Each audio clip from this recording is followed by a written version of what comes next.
हाय बेलकुन vision लोग।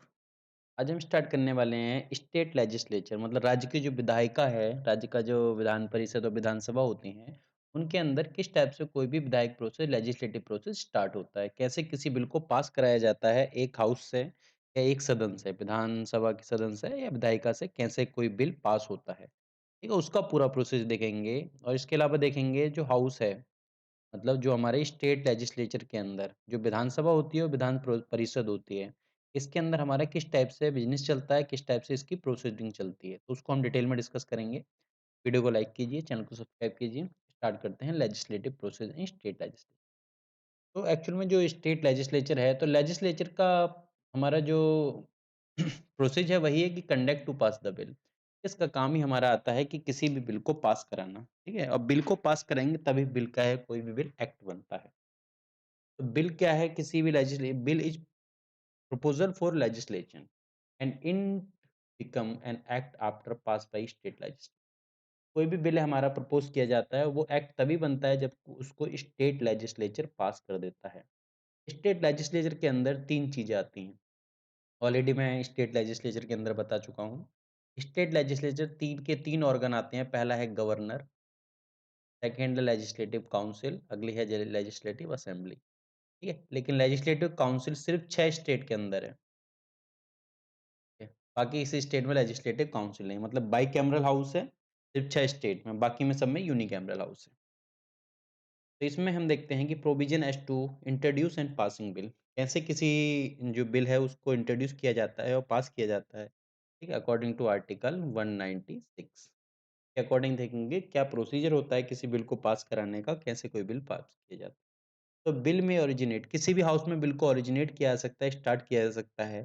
ठीक है, और उसको पास कराना पड़ता है दोनों हाउस से। ठीक है, अगर एक हाउस है मतलब यूनिकैमरल है तो एक हाउस, अगर बाईकैमरल है तो दोनों हाउस। उसके बाद में गवर्नमेंट के सिग्नेचर होते हैं, असेंट मिलती है गवर्नमेंट की, और वो बिल हमारा पास हो जाता है और एक्ट बन जाता है। क्या प्रोसीजर यूज होता है उसको हम देखते हैं। तो सबसे पहले बिल को इंट्रोड्यूस किया जाएगा हाउस में।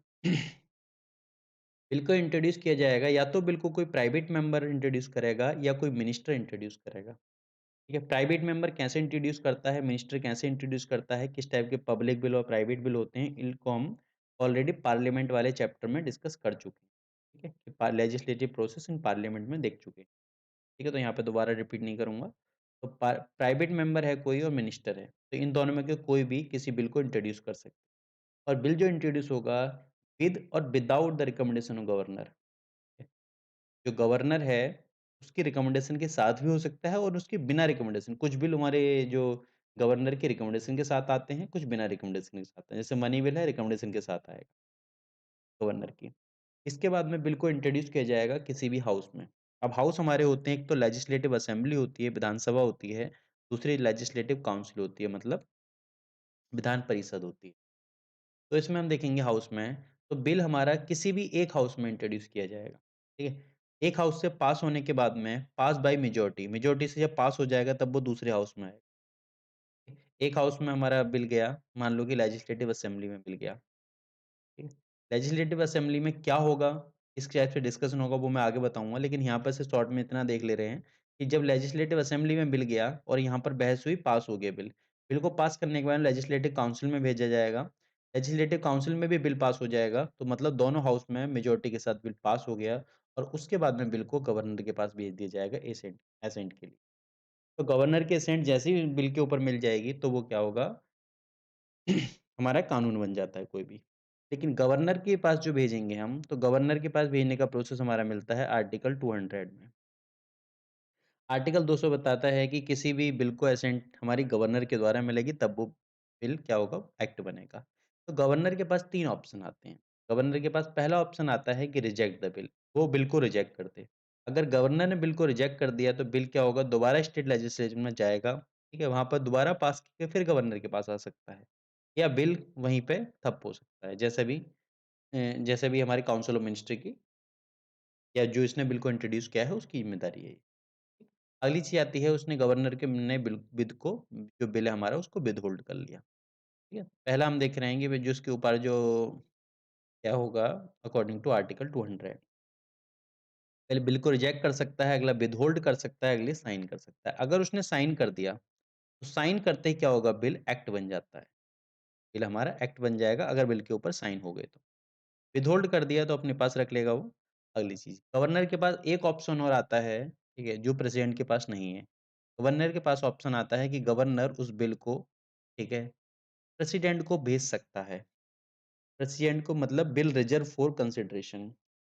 प्रेसिडेंट के कंसिडरेशन के लिए बिल को रिजर्व किया जा सकता है अकॉर्डिंग टू आर्टिकल 201 201 के थ्रू क्या हो सकता है reserve for consideration of president. President की कंसिडरेशन के लिए बिल को रिजर्व किया जा सकता है गवर्नर के द्वारा। तो गवर्नर क्या करेगा बिल को प्रेसिडेंट को भेज देगा, प्रेसिडेंट उसको कंसिडर करेगा या नहीं करेगा वो प्रेसिडेंट के ऊपर है। तो जैसे बिल हमारे प्रेसिडेंट के पास जब पहुंच गया बिल, ये बिल हमारे प्रेसिडेंट के पास पहुंच गया। अब प्रेसिडेंट के पास फिर हमारे पास 3 ऑप्शन आते हैं। पहला हमारा ऑप्शन आता है या तो वो बिल को रिजेक्ट कर दे, या विथहोल्ड कर दे, या साइन कर दे। ठीक है? या फिर क्या सकता है वो साइन कर सकता है। मतलब रिजेक्ट का मतलब आता है रिटर्न कर दे, मतलब बिल को वापस कर दे वो। मैं साइन नहीं करूँगा, उसने रिटर्न कर दिया। रिटर्न लिख लें इसमें, ठीक है? तो बिल को वो रिटर्न कर सकता है, विथहोल्ड कर सकता है, साइन कर सकता है, ठीक? अगर उसने साइन कर दिया तो वो एक्ट बन जाएगा, ठीक है? अगर उसने रिटर्न कर दिया तो क्या होगा वो, और विथहोल्ड कर दिया तब वो एक्ट नहीं बनता है। तो ये हमारा पूरा प्रोसेस को डिटेल में हम डिस्कस करेंगे आगे। स्टार्ट करते हैं कि कैसे किसी ऑर्डिनरी बिल को पास किया जाता है। बिल बिल 2 टाइप के हम बिल हमारे 5 टाइप के ऑलरेडी पढ़ चुका हूँ पार्लियामेंट में, तो यहाँ पर सिर्फ 2 ही बिल का ज़िक्र करेंगे हम। पहला ऑर्डिनरी बिल, दूसरा मनी बिल। तो पहले हम देखेंगे कि ऑर्डिनरी बिल को पास कराने का क्या तरीका होता है। तो किसी भी ऑर्डिनरी बिल को पास कराना है तो उसकी भी हमारी इसकी पार्लियामेंट के बिल की तरह 3 रीडिंग होती है। First reading, second reading, third reading. पहले रीडिंग में क्या है, हाउस की परमिशन के साथ बिल को इंट्रोड्यूस किया जा सकता है, उसको जो डिस्कशन नहीं होता। सेकंड में क्या है, जनरल डिस्कशन स्टार्ट होता है। अब स्टार्ट में कंसीडर हो सकता है इमीडिएटली या फिर किसी कमेटी को रेफर किया जा सकता है, ठीक है? और कमेटी से आने के बाद में फिर कंसिडरेशन होगा और हमारा क्या होगा डिस्कस, हर क्लॉज़ के ऊपर डिस्कशन होगा और वोटिंग होगी। इसके बाद में हमारी फाइनल डिबेट होगी, ठीक है? डिबेट में वो बिल को एक्सेप्ट किया जाएगा या रिजेक्ट किया जाएगा, ठीक है? इसके ऊपर बहस होगी कि एक्सेप्ट करना है, रिजेक्ट करना है। उसके बाद में अगर वो पास हो जाता है मेजॉरिटी के साथ, तब वो सेकंड हाउस के लिए जाता है, नेक्स्ट हाउस के लिए। और नेक्स्ट हाउस के लिए जाता है, ठीक है? अब मान लो कि हमने जो बिल पास किया लेजिस्लेटिव असेंबली के पास बिल गया, लेजिस्लेटिव असेंबली ने बिल को पास किया यहाँ पर, ठीक है? अब वो कहाँ जाएगा? अब जाएगा लेजिस्लेटिव काउंसिल के पास, ठीक है? तो काउंसिल के पास मतलब स्टेट लेजिस्लेचर में जो काउंसिल के पास ज़्यादा राइट नहीं होते, कंपेयर टू राज्यसभा, काउंसिल के पास राइट कम होते हैं, बहुत ज़्यादा कम राइट होते हैं, ठीक है? तो अब क्या होगा? नेक्स्ट हाउस के पास जाएगा। नेक्स्ट हाउस मान लिया हमने लेजिस्लेटिव काउंसिल है मतलब विधान परिषद है। जिस स्टेट के अंदर विधान परिषद है, उसके अंदर होगा ये प्रोसेस। जिसके अंदर नहीं है, उसके अंदर यहीं पे पास होने के बाद में क्या होगा, मेजॉरिटी से पास कर दिया विधानसभा ने और सीधे हमारा कहाँ चला जाएगा, एसेंड टू गवर्नर। गवर्नर के एसेंड के लिए चला जाएगा बिल, ठीक है? जहाँ पर लेजिस्लेटिव काउंसिल नहीं है, मतलब जो यूनिकैमरल हाउस है, ठीक है? यूनिकैमरल लेजिस्लेचर है, वहाँ पर क्या होगा, बिल डायरेक्टली गवर्नर के पास चला जाएगा सिग्नेचर के लिए। अगर है, तो क्या प्रोसीजर होगा, उसको हम देखते हैं। तो पहली चीज़, सारी चीज़ यही प्रोसेस रिपीट होता है हमारा। उसके बाद में pass a as send by first house. या तो हमारा जो नेक्स्ट हाउस है या क लेजिस्लेटिव काउंसिल है वो उस टाइप को पास कर दे, जैसे उसने पै फर्स्ट हाउस ने पास करके भेजा, इसी टाइप से वो भी क्या हो रही है कि नेक्स्ट हाउस हमारा पास करके भेज देगा। ठीक है? पास करके भेज दिया तो हमारा क्या हो गया, पास होने के बाद में फिर क्या होगा, गवर्नर के पास चला जाएगा, गवर्नर उसके ऊपर सिग्नेचर कर देगा। अगली चीज़, पास विद अमेंडमेंट, मतलब कुछ अमेंडमेंट के साथ पास कर दिया और अमेंडमेंट को दोबारा पास कराने के लिए पहले हाउस को भेजना पड़ेगा और पहले हाउस ने भी वो पास कर दिया तो दोबारा हमारा क्या होगा, प्रेसिडेंट के पास वो गवर्नर के पास चला जाएगा, गवर्नर उसके ऊपर सिग्नेचर करेगा और बिल हमारा एक्ट बन जाएगा। ठीक है? पहला ऑप्शन हमारा ये आता है। दूसरी तरफ आता है कि अगर बिल को पास नहीं किया, मतलब पहली चीज़ अगर लेजिस्लेटिव काउंसिल ने बिल को रिजेक्ट कर दिया, ठीक है? पहली चीज़ क्या थी हमारी, रिजेक्ट कर दिया। तो ये जो पूरा प्रोसेस है, ठीक है? कि जैसे उन्होंने रिजेक्ट कर दिया, जैसे हमने देखा, तो ये आता है हमारा आर्टिकल 197 के अंदर, ठीक है? जो हम प्रोसेस यूज़ करते हैं, ठीक? तो या तो नेक्स्ट हाउस जो होगी लेजिस्लेटिव काउंसिल होगी, उसने बिल को रिजेक्ट कर दिया, ठीक है? अब रिजेक्ट करने दूसरा चीज़ आती है, उसने कोई एक्शन ही नहीं लिया, ठीक है?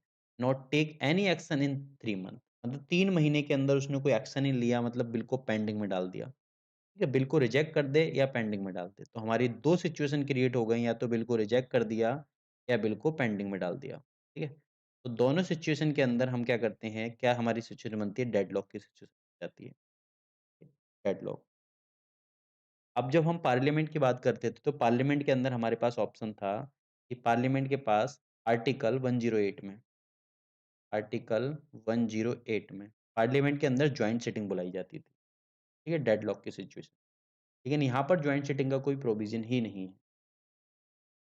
ये प्रॉब्लम वहीं होगी जहाँ पे बाइकैमरल है, जहाँ पे मतलब लेजिस्लेटिव असेंबली और काउंसिल दोनों हैं, ठीक? जहाँ लेजिस्लेटिव काउंसिल है, वहाँ पर डेडलॉक की प्रॉब्लम आएगी और डेडलॉक के टाइम में क्या होगा, अब 2 कंडीशन हो सकती हैं, रिजेक्ट कर दिया बिल को या फिर कोई एक्शन ही नहीं लिया 3 महीने तक, तो बिल हमारा क्या हो जाएगा, डेडलॉक में फँस जाएगा। अब डेडलॉक में फँसने के बाद में क्या होगा, अगर डेडलॉक में फँस गया, ठीक है, डेडलॉक में चला गया, तो उसके बाद में क्या होगा, असेंबली उस बिल को दोबारा पास करती है, ठीक है? मतलब 3 महीने तक कोई एक्शन नहीं लिया है, बिल को रिजेक्ट कर दिया, तो असेंबली उस बिल को दोबारा से पास करके फिर काउंसिल के पास भेजेगी, ठीक है? और काउंसिल के पास जैसे ही आएगा, council not take any action for 1 month. अब काउंसिल ने अगर 1 महीने तक कोई एक्शन नहीं लिया, ठीक है? अगर कोई एक्शन ही नहीं लिया, तब क्या होगा, उस बिल को पास मान लिया जाएगा कि deemed as pass by both house. दोनों हाउस से वो पास मान लिया जाएगा और उसके बाद बिल जाएगा हमारा गवर्नर के पास। और गवर्नर के पास ऑप्शन मैं ऑलरेडी डिस्कस कर चुका हूँ आर्टिकल 200 के अंदर, ठीक है? आर्टिकल 200 के अंदर बिल को वो असेंट दे सकता है, ठीक है? या फिर विथहोल्ड कर सकता है या अपनी जो रिटर्न कर सकता है। या फिर आर्टिकल 201 मतलब गवर्नर के पास 2 आती हैं हमारी आर्टिकल 200 और आर्टिकल 201, ठीक है? या तो इसके अंदर गवर्नर ने इस चीज़ को रिटर्न कर दिया या होल्ड कर लिया या फिर एसेंट दे दिया या फिर गवर्नर ने प्रेसिडेंट को अपने बिल को जो बिल है हमारा उसको कंसिडरेशन के लिए भेज दिया। ठीक, ये हमारी थी ऑर्डिनरी बिल की प्रोसीडिंग। अगला हम देखते हैं मनी बिल के केस में। मनी बिल के केस में क्या होता है? मनी बिल को जो डिफाइन किया गया है वो आर्टिकल 199 के अंदर डिफाइन किया गया है मनी बिल। अब मनी बिल वही है हमारा जो हमने लोकसभा के अंदर देखा था कि जो लोकसभा के अंदर प्रोसीजर यूज़ होता है वही मनी बिल हमारा यहाँ पर प्रोसीजर यूज़ होता है। सेम टू सेम प्रोसेस है, कोई डिफरेंस नहीं है ज़्यादा हमारा। मनी बिल के केस में आता है मनी बिल क्या है? मनी बिल को कौन डिसाइड कर सकता है? Money bill decide by speaker. Money bill को हमारा स्पीकर डिसाइड किया जा सक करता है, मनी बिल है या नहीं है, ठीक? और स्पीकर डिसाइड करता है, बताता है स्पीकर कि वो मनी बिल है और उसका जो डिसीजन है वो ही फाइनल होता है, वो उस डिसीजन को किसी भी कोर्ट में हम चैलेंज नहीं कर सकते। Money bill can not introduce in legislative council. Money bill हमारा लेजिस्लेटिव काउंसिल में इंट्रोड्यूस नहीं हो सकता, वो सिर्फ लेजिस्लेटिव असेंबली में इंट्रोड्यूस किया जा सकता है। तो आर्टिकल 198 के अंदर मेंशन किया गया है प्रोसीजर क्या है हमारा, ठीक है? तो जो हमारी इंट्रोड्यूस मनी बिल को इंट्रोड्यूस एक बार मिनिस्टर कर सकता है लेजिस्लेटिव असेंबली में विद रिकमेंडेशन ऑफ गवर्नर की प्रायर रिकमेंडेशन के साथ ही मनी बिल को इंट्रोड्यूस किया जा सकता है किसी मिनिस्टर या मंत्री के द्वारा। लेजिस्लेटिव असेंबली की पावर सिर्फ इतनी होती है कि यहाँ पे वो बिल को सिर्फ देख सकता है या तो पास करता है, रिजेक्ट नहीं कर सकता, ना ही कोई अमेंड कर सकता है किसी में। It can only make the recommendation. वो अपनी रिकमेंडेशन दे सकता है सिर्फ, रिकमेंड कर सकता है उसको। अगर दूसरे लेजिस्लेटिव असेंबली ने मान लिया तो ठीक है, नहीं मान लिया तब भी ठीक है। ठीक है? मान लिया तो उसके रिकमेंडेशन अप्लाई हो जाएँगे, नहीं माना तो कैंसल हो जाएँगे। इसके बाद में क्या होगा, उस लेजिस्लेटिव असेंबली को भेज दिया जाएगा विदिन 14 डेज़। इस टाइप से हमारा पूरा प्रोसेस चलता है। लेकिन अब बिल क्या होगा, अब गवर्नर के पास जाएगा, गवर्नर रिटर्न नहीं कर सकता क्योंकि उसकी कंसिडरेशन के साथ ही बिल आया है। इस वजह से गवर्नर उसको रिटर्न नहीं कर सकता किसी भी मनी बिल को। तो ये हमारे थे मनी बिल को पास करने के तरीके। अब हम देखते हैं लेजिस्लेटिव असेंबली जो विधान परिषद है उसकी क्या पोजीशन है। तो पहले हम देखते हैं विधान परिषद और लेजिस्लेटिव काउंसिल और लेजिस्लेटिव असेंबली दोनों इक्वल हैं। ठीक? मतलब अगर कोई भी केस है ऑर्डिनरी बिल का, कोई ऑर्डिनरी बिल का केस है मतलब उसको इंट्रोड्यूस करना है या उसको पास कराना है, तो दोनों की पावर बराबर होती है, इंट्रोड्यूस और पास केस में। अप्रूवल ऑफ ऑर्डिनेंस, अगर किसी गवर्नर का ऑर्डिनेंस लाने की पावर गवर्नर को है 213 आर्टिकल के अंदर, ठीक है? तो यहाँ पर अगर कोई ऑर्डिनेंस लाता है, ऑर्डिनेंस को अप्रूव करेगी कौन? लेजिस्लेटिव असेंबली एंड काउंसिल, तो उसके बाद दोनों बराबर पावर आती हैं। इसके अलावा जो रिपोर्ट होती है जैसे स्टेट फाइनेंस कमीशन है, स्टेट पब्लिक सर्विस कमीशन है या कैग है, इनकी रिपोर्ट को कंसिडर करना ये सब काम होता है, दोनों का बराबर होता है। लेकिन अनइक्वल किस केस में है? Case of money bill. Money bill के केस में अनइक्वल है। मनी बिल इंट्रोड्यूस नहीं किया जा सकता लेजिस्लेटिव काउंसिल में। मनी बिल को लेजिस्लेटिव काउंसिल रिजेक्ट नहीं कर सकती, ये सारी चीज़ें हैं। ठीक है। जी, final power of passing ordinary bill. Ordinary bill को फाइनल पास करने की जो पावर है, वो भी हमारे लेजिस्लेटिव काउंसिल के पास नहीं है। ऑलरेडी बता चुका हूँ लेजिस्लेटिव काउंसिल अगर बिल को रिजेक्ट कर रही है, पास नहीं कर रही है, तो उसके पास लेजिस्लेटिव असेंबली के पास पावर ज़्यादा है। जी, नो कॉन्फिडेंस मोशन के केस में, अगर नो कॉन्फिडेंस मोशन पास करना होगा, तो सिर्फ़ लेजिस्लेटिव असेंबली के अंदर नो कॉन्फिडेंस मोशन आता है सिर्फ़। लेजिस्लेटिव काउंसिल से कोई मतलब नहीं है नो कॉन्फिडेंस का। Legislative council can be abolished by parliament. Legislative council को पार्लियामेंट के द्वारा या तो खत्म किया जा सकता है, अगर रिकम लेजिस्लेटिव असेंबली 2/3 मेजॉरिटी के साथ क्या है उसको रिकमेंड करती है खत्म करने के लिए। ठीक है? तो इस वजह से है कि लेजिस्लेटिव काउंसिल क्या हमारी खत्म भी की जा सकती है। तो ये थी हमारी position of legislative council. Video को लाइक कीजिए, चैनल को सब्सक्राइब कीजिए। Thank you.